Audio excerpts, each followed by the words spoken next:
Hey everyone, welcome back to The Leadership Project with your host Mick Spears. Our vision is to inspire all leaders to challenge the status quo. We bring you weekly topics and thought-provoking guests to get you to stop, reflect, and think about what it means to be a leader in a modern world. Our aim is to help you become the leader you wish you always had, as we learn together and lead together. Please enjoy the show.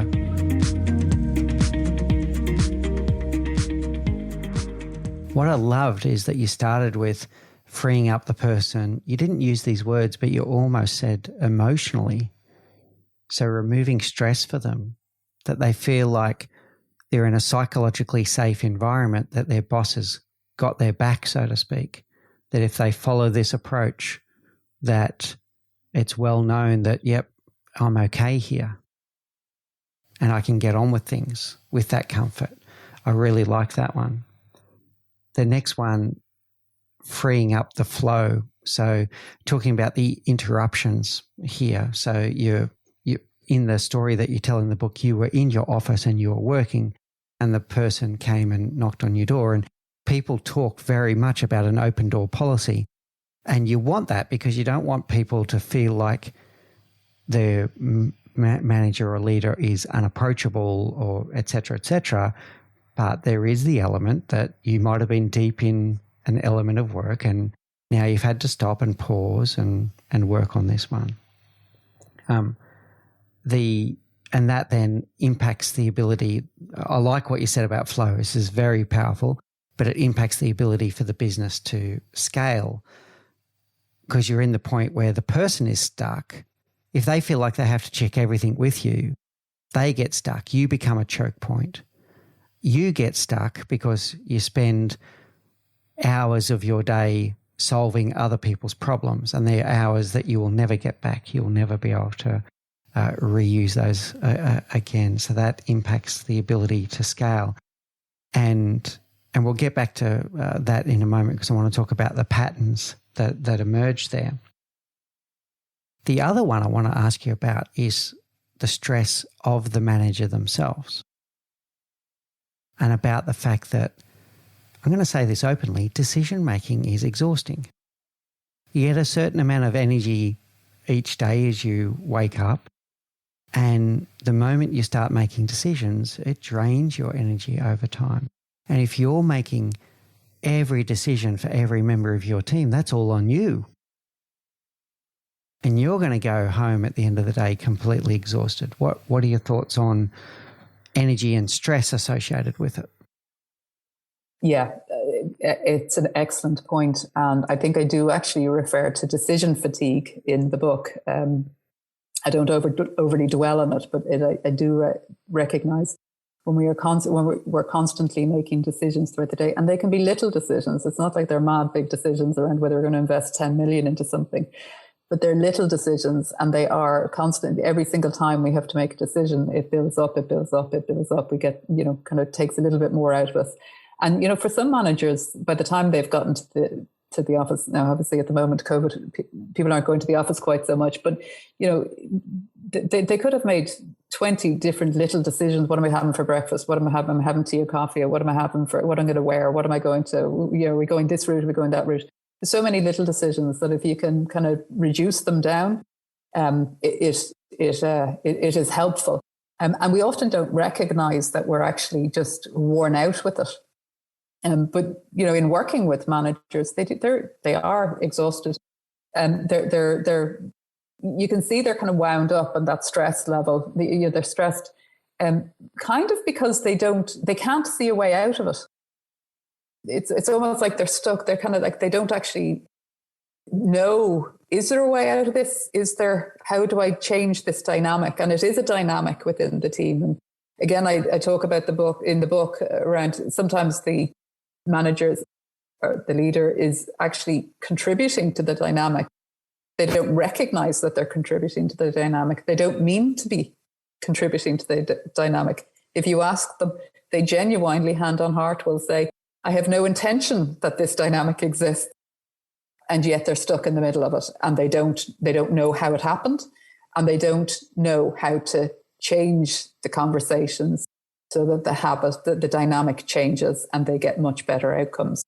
And they often are, and sometimes, I'd be talking to them and they'll just rant. They just want to rant because it's a release valve. The purpose of the ranting is to release that tension. But long term, an awful lot of managers would go, if I know how to change this dynamic in tomorrow, I'd drop everything to get it done because it is exhausting for them. Yeah, very good. I'll share a couple of personal things with you at this point. Here's an experiment that my wife and I started exactly 7 days ago. We were reflecting on it at lunch earlier today. We've decided to do alternate decision-making days in our house. And this relates to everything from what are we doing today, what are we having for dinner, you name it. And we had gotten into a pattern where we're both obviously love each other, deeply care for each other, want to please each other, all of these things. And we'd gotten into this pattern of, oh, what do you want for dinner? Oh, it's up to you. No, it's up to you. Oh, it's up to you. No, it's up to you. Well, it's up to you.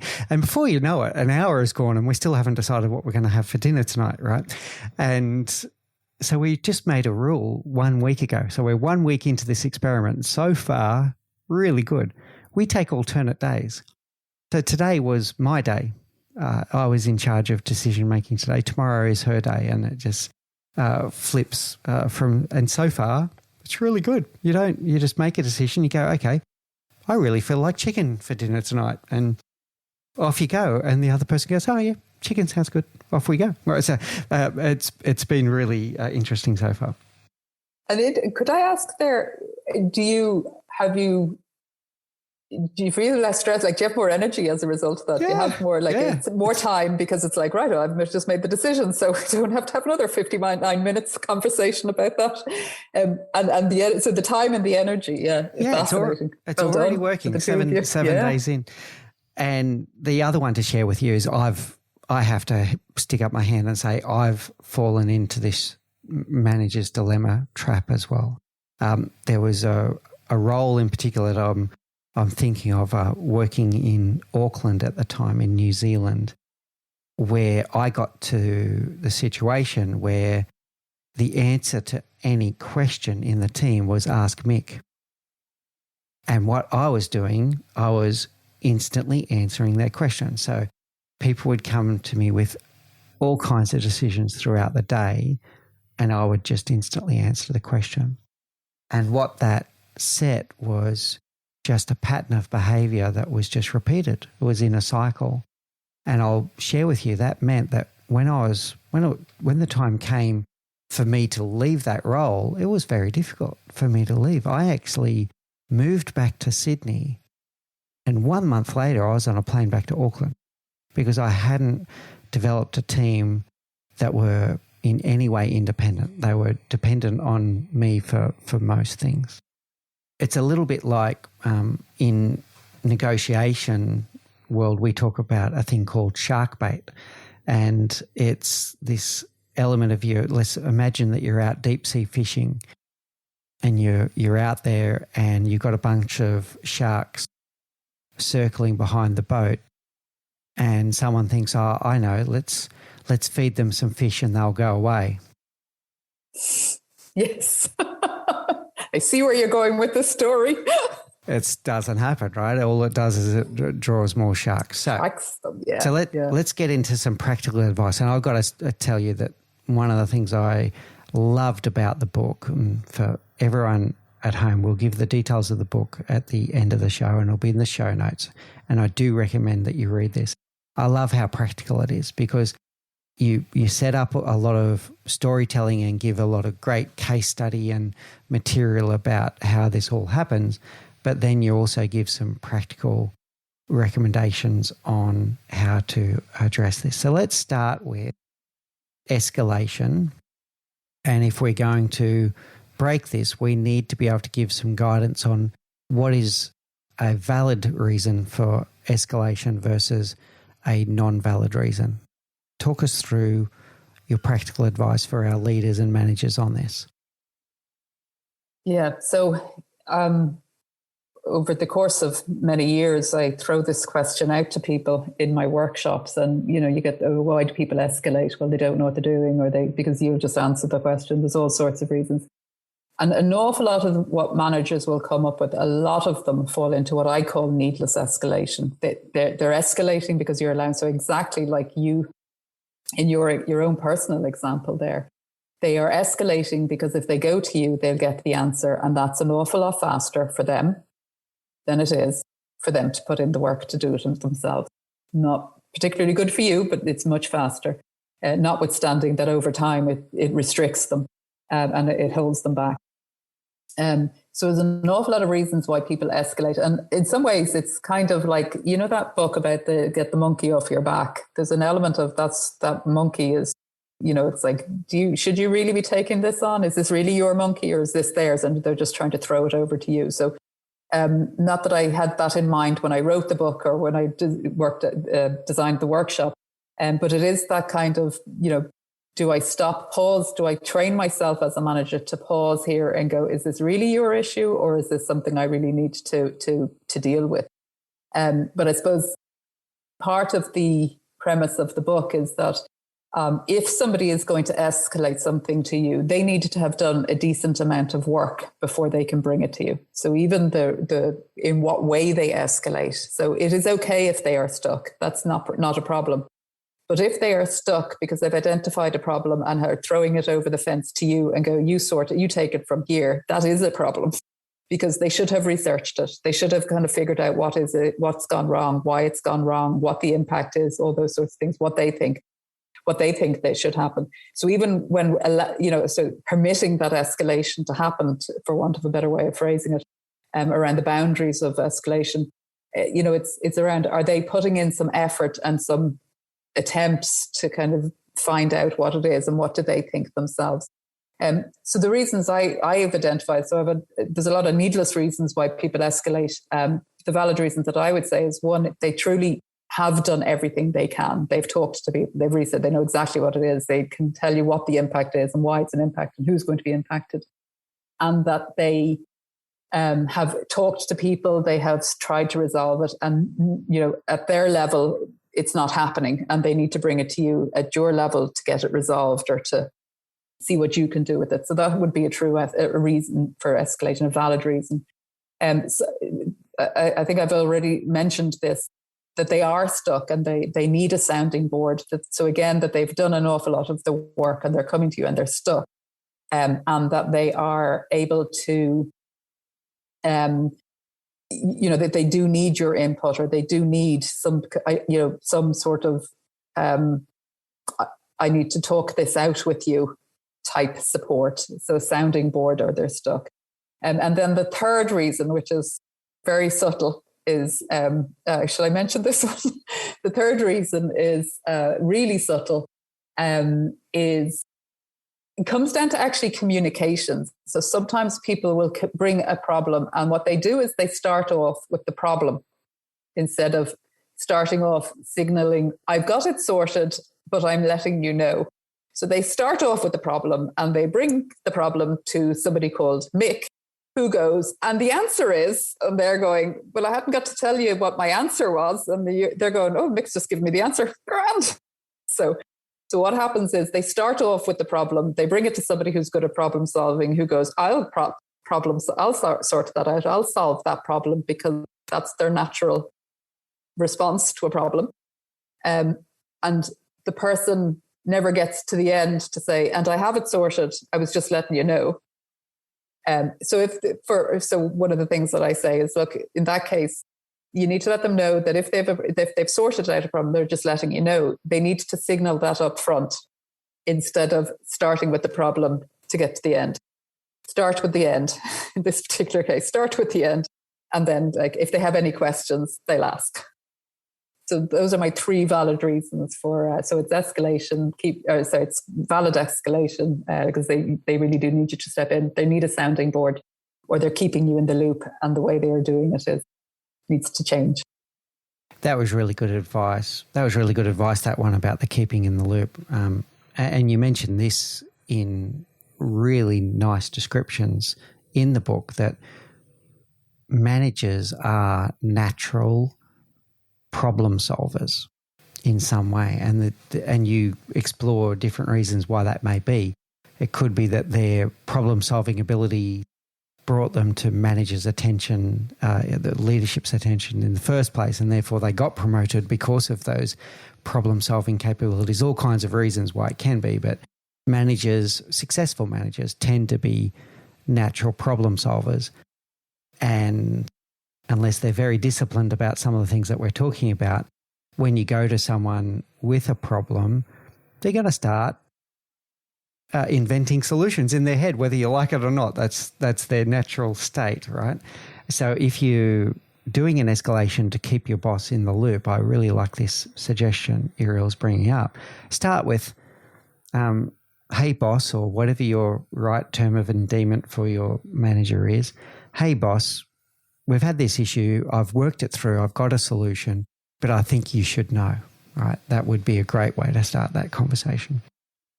And then I just want to summarize for the audience the three amigos of escalation that you talk about. So having valid reasons for escalation, and you don't want to discourage when someone needs their help or needs your help, they do come to you, right? So in everything that we're talking about here, where we're trying to encourage them to be a little bit more self-sustaining, you don't want to have a closed door where people feel like, oh, I can't take this to the manager or the boss because they're just going to, bat me away. Having them as a sounding board, number 2, and keeping them in the loop as number 3. So really great. Now, coming back to our scenario that we painted before, and people are coming to you with questions that you think do not fit those 3 categories. How do you get that process going? How do you begin that to get them into the situation where they're doing a bit more of their own problem solving? Yeah, and this is where it breaks down. It's understanding the breakdown of the different steps to problem solving, and then seeing, can I identify where do I suspect they're getting stuck? At which step are they getting stuck? And I tend to, again, a bit like with the trust, where from my experience and my observations of people, that they fall into 2 categories. In terms of problem solving, my observations is people fall into 2 types of problem solvers. 1, problem identifiers, and problem solvers. So 2 problem solvers. So there's some people who only fall into the problem identifying. They identify the problem and then they go, right, this is somebody else's. I did my job. I identified the problem. And they leave it to other people to pick it up and to sort it out. So from my experience of having teased this through with people, there's 8 stages of 8 steps to problem solving. One is the first one is that kind of knowing that there is a problem in the first place. And sometimes we come across people who don't know or aren't interested enough to even kind of get that there might be a problem. But from there, there's sort of 7 additional steps. So it's around understanding what are each of the steps and what do we mean by each of the steps. I ask people how many steps do they think there are to problem solving. In fact, last Friday I was doing a workshop and I said, or a talk, and I said, how many steps do you think they are? And I was getting like 3, 4. I think 5 was possibly the most. And I would contend that there's 8. There's 8 steps to problem solving. And people are really surprised when they hear that. And part of the problem, if we step back to a manager's approaches, managers they are very good problem solvers, and they tend to do it very quickly. They tend to have already kind of figured out and they've already done a lot of the analysis and gone, oh, okay, this means blah. And they go through 2 or 3 of the steps in one go. So they're not differentiating between the different steps. They've actually started identifying the options and evaluating the options and, kind of discounting some of the options. And when you work with people, when they're trying to figure something out, and you kind of say, well, what other options are there? And, it might be like, oh, change my job or something like that. And they don't mention it because what they've already done is they've discounted it. They've already evaluated it and discounted it. So they don't even recognize it as an option.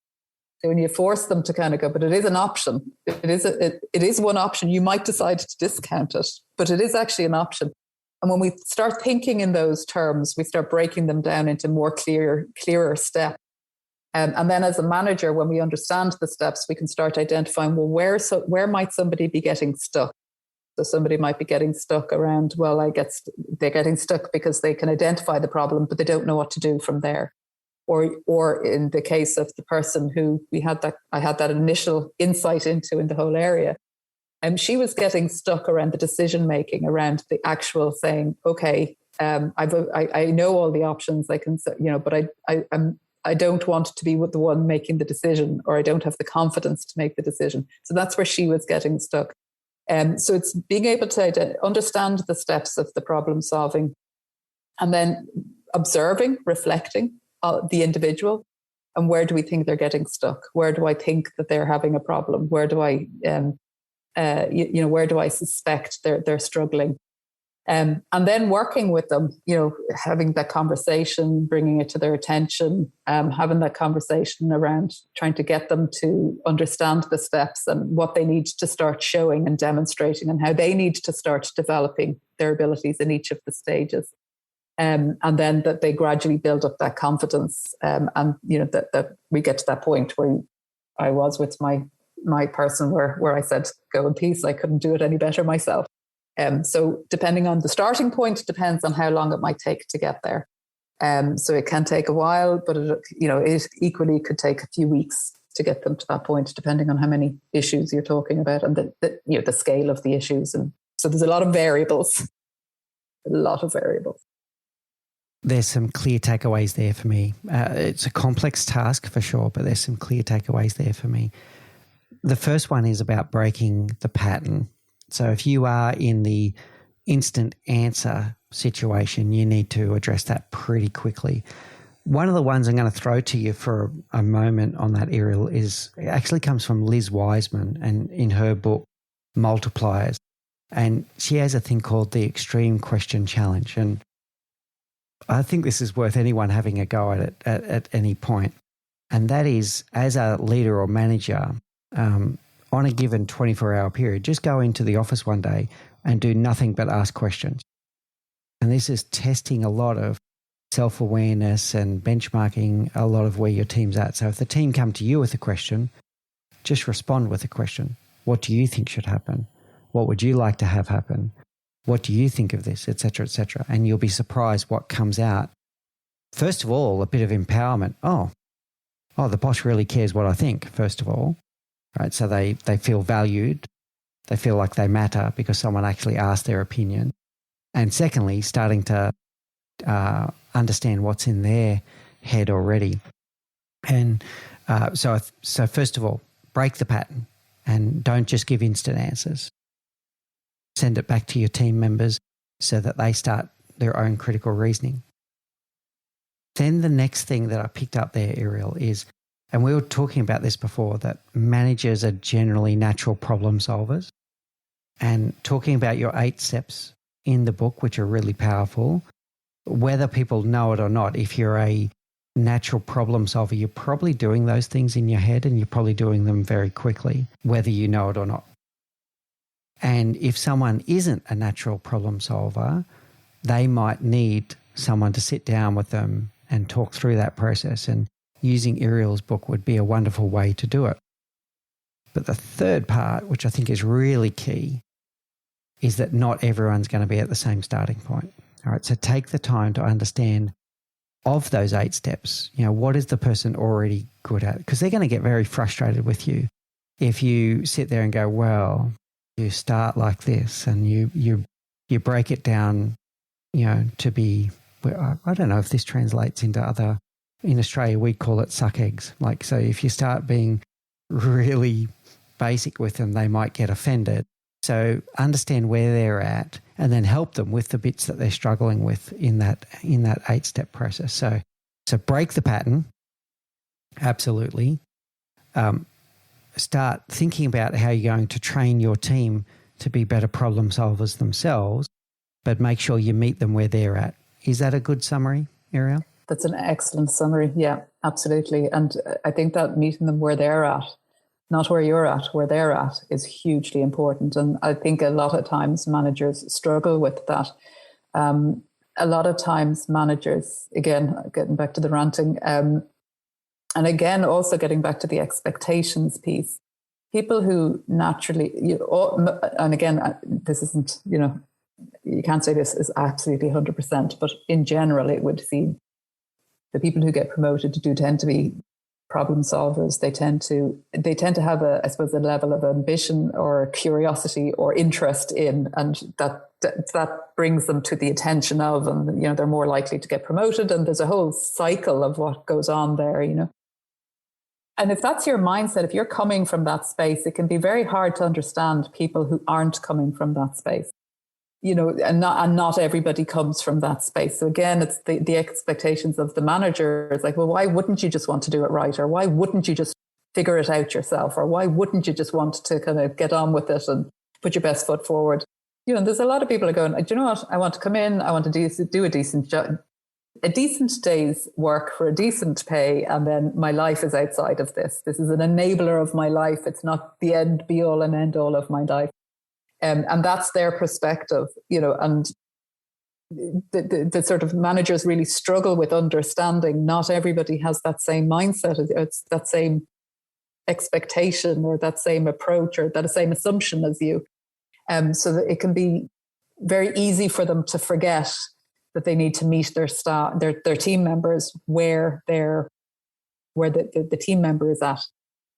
A lot of times managers will, they'll say that, you say, well, have you told them? But yes, I said it to them 5 times. And did you change the message? Did you change the approach in how you told them the 5 times? No. And you're going, right. So you think telling them the 3rd time is going to make a difference when they didn't get it the 1st time. Yeah. Don't think so. So that, they kind of go, oh, right. So, I would always be saying to a manager, you need to try different ways. You need to try different approaches. You need to try different messages. You need to try, just kind of going, well, I told them 5 times in the exact same way with the exact same words, and it didn't work the 1st time, but I really thought it would work the 5th. It's like, really, did you think it would work the 5th? Or are you just a bit frustrated because you're not kind of meeting them where they're at? Yeah. But I do appreciate it is very difficult. So part of that's treating people the way they want to be treated. It's about understanding where they are at so that you can meet them where they're at. And definition of insanity, right, is doing the same thing over and over again, expecting a different result. What all of that made me want to ask you, Irial, is what role do you think emotional intelligence plays in that?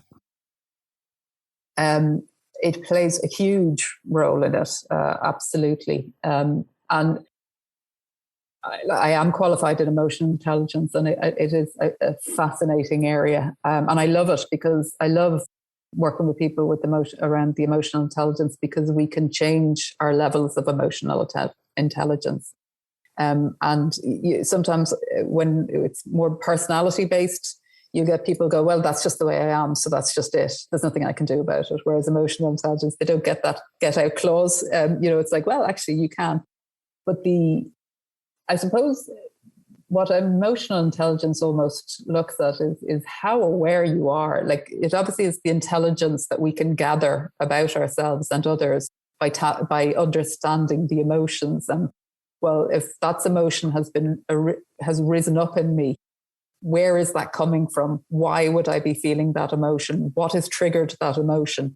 So the more emotionally aware we are, the more we are self-aware about our values, about our expectations, about our assumptions, about all of those things that we've already talked about. Because we can feel the emotions showing up. If we're really aware of it, we know, okay, I'm starting to get that. I have a client who talk about the red mist descending, and, it's like, well, where does it descend? How do you know it's starting to descend? And what is the trigger? So understanding the cues in our body and not just ignoring them, but going, I wonder what's going on there now. I wonder why I'm feeling that, and start understanding. It unravels the whole, well, that's that emotion. And what would be triggering that emotion? Well, that was that value, or it was that expectation, or it was that. And that really, to be truly emotionally aware, we are aware of all of those things that play into us as a human. Just brilliant, Irial. When a lot of people think about emotional intelligence, they think about interpreting and reading the emotion of others. And that's part of it too, by the way, not to dismiss that. And you do need to do that. You need to be able to practice empathy. You need to be able to determine whether someone is in a good mindset on a given day, because emotions, just like you, they will have emotions impact their decision-making ability and their ability to do their job. So you do need to be able to interpret the emotions of others. But I love that you jump straight to the self-awareness, because that's the thing that I think is more impactful here. Both are important, but the emotional self-awareness, and you're picking up some really important things. Understand what your own emotional triggers are. Understand your own emotional state. Acknowledge and understand that your own emotional state will impact your decision-making ability unless you're aware of these things. And the final one, which is so important, is other people are reading your emotions. So if you want your team to be able to come to you with the right reasons to escalate a problem and not come to you in the other situations, what you don't want is that situation where people are going, oh, is the boss in a good mood today? Or what is their state today, right? So you need to be able to understand your emotional triggers. You need to be able to then process that, and then particularly externally and outwardly, you need to be able to control those situations and make sure that you're not allowing it to externally or internally impact the way that you do your role. Any reflections on that? Yeah, I would add, you're right, absolutely. The emotional intelligence is our ability to understand ourselves and others and to be able to read other people's emotions. It is very difficult to read other people's emotions when we can't understand our own. So I suppose why I started with that knowledge is, if I can do it for myself, one, I can manage my own emotions better and easier, so I can remain more calm.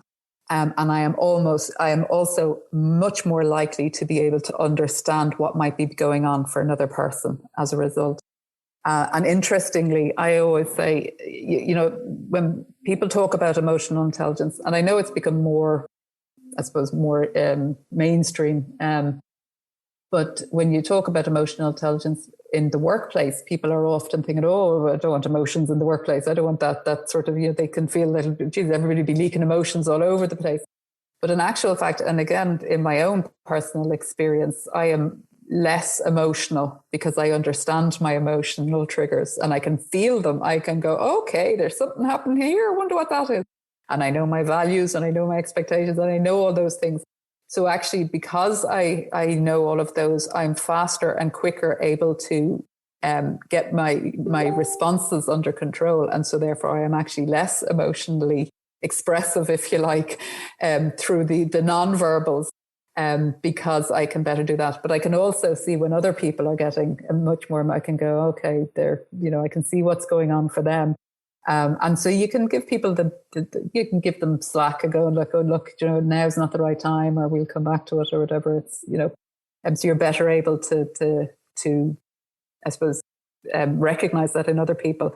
And so therefore you can, it has a more, it certainly reduces the detrimental part of potential impact on a relationship where one could row in and not recognize and damage the relationship unintentionally. Again, a lot of this is unintentional and we don't intend to do this. But you're able to kind of go, I'll just give them a bit of time. This isn't the right time. I'll give them a bit of space there and we'll come back to it when they're ready. Yeah, very good. I love that advice. And there's something in that for all of us, Irial. Okay, that probably brings us towards a close of our interview. I'd like to ask you some questions that we ask many of our guests, if I may. This one's going to be a great one for you as an author. Do you have a favourite book? I have two favourite books in terms of the business world. So obviously I'm a big Harry Potter fan. I'm a big, the Hunger Games, those Lord of the Rings. But in terms of business books, I have two. One is the Leadership and Self-Deception by the Arbinger Institute. And the other one is The Leadership Pipeline by Ram Charan. And there's a couple of other guys. The three of them wrote it. And they are just really amazing books in this leadership space. The leadership and self-deception is all around ourselves and our mind, our beliefs and our worldviews, and those that internal piece of us on ourselves, and how that impacts on how we show up and how we behave with other people and act with other people. And then the Leadership Pipeline is an incredible book in terms of the mindset shift that needs to happen as we move up through different stages of management. So going from individual contributor to first line manager to middle manager to senior manager to head of function to CEO. So they're probably both around the mindset piece, but from very different perspectives. And I'd say they're obviously my own books I recommend as often as I can, but of course. But those would be the two that I'd be going, yeah, you need this book. Excellent. Do you have a favorite quote? I think one of my absolute driving quotes for me is give a man a fish, he'll feed him for a day. Teach a man to fish, feed him for life. That underpins the manager's dilemma right there. Yeah, very good.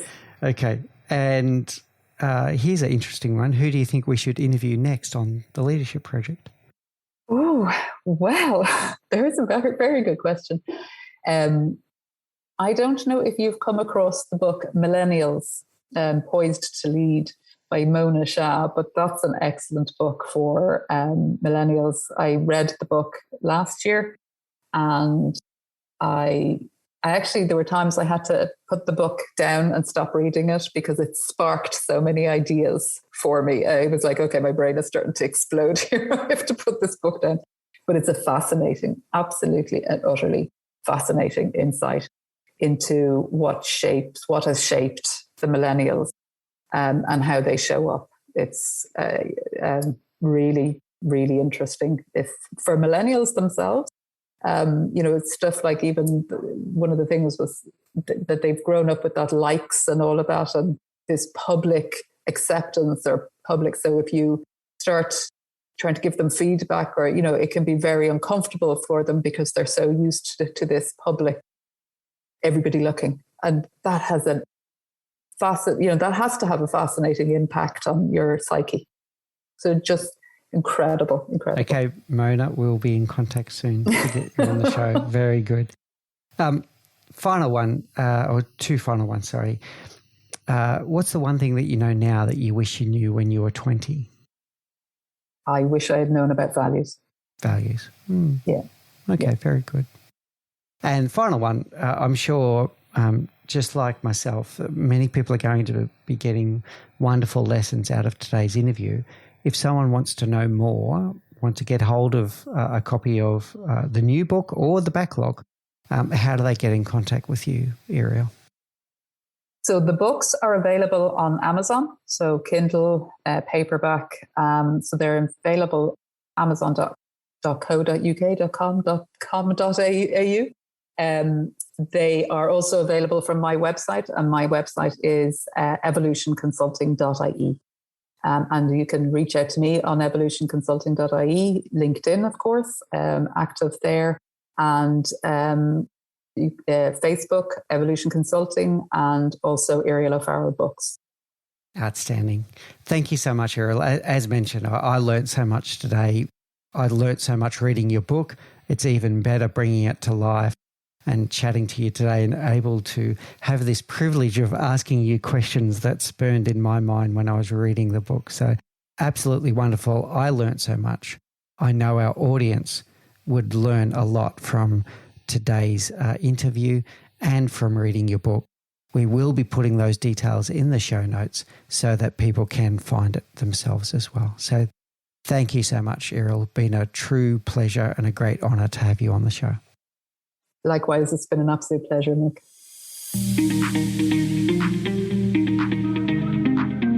You've been listening to The Leadership Project with your host, Mick Spears. Join us each week as we bring you more thought-provoking guests. Don't forget to hit subscribe so that you are informed of all future episodes. If you're enjoying the show, it would be greatly appreciated if you can leave us a review and tell your friends about us. You are also welcome to join the Leadership Project Facebook community group, where we have an active conversation going about all things leadership. Please do take care, look out for each other, and always remember to challenge the status quo.